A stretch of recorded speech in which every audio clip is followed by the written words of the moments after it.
If you've been watching any of my videos, then you've seen this video very recently that I just did about how there's this Chernobyl weed in the legal market.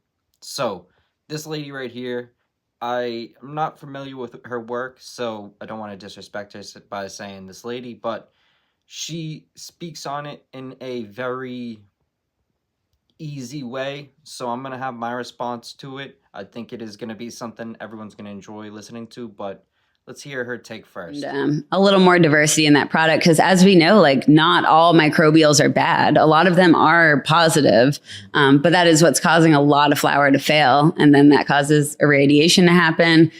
And I don't know, what are your thoughts on quality flour post irradiation? I feel like it's a big conversation in the cannabis industry, but we don't talk about it enough. Well, because it's more international. Well, this is sort of true, but not true. Of course, this is true, but it's not the end-all be-all to the answer that is being asked.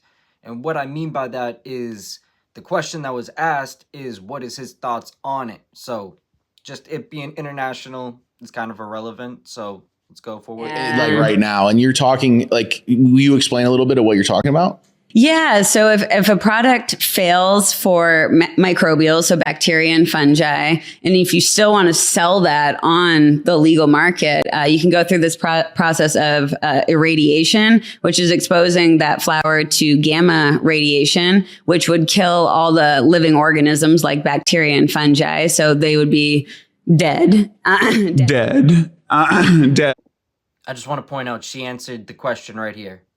The reason they're using the radiation is to kill off things that aren't supposed to be there or became part of the plant due to mismanagement of the plant. So it is definitely it's a failed move of trying to fix a mistake that is creating a bigger mistake. It is very bad. Very, very, very bad. But there's a lot of reasons why. We can get into that at the end. But the flour, in theory, actually, I did see a study that the terpene profile was not altered.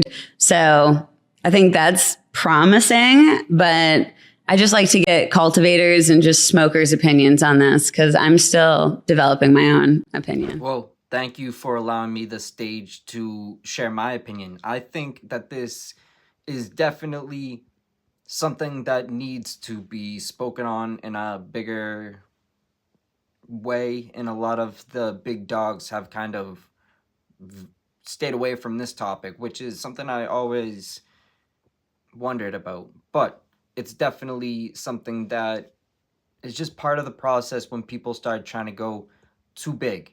People are trying to do these huge facilities, and mold is just gonna happen when you don't have the time to spend on each individual plant. So what I'm saying basically is that, of course, this is a problem that we're seeing on every side of the market. We're seeing it on the illegal, the legal, everywhere.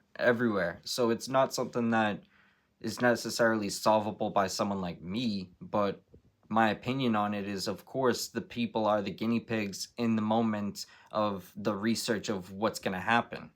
And what does that mean? We're the people who are just put out as the trial and see, is this going to kill them? Is this going to, what's going to happen? It's the same thing with sprayed weed. It's the same thing with all that crazy shit. So the fact that on the legal market, there's an issue that's just as bad, if not worse, than sprayed cannabis, it is just bizarre.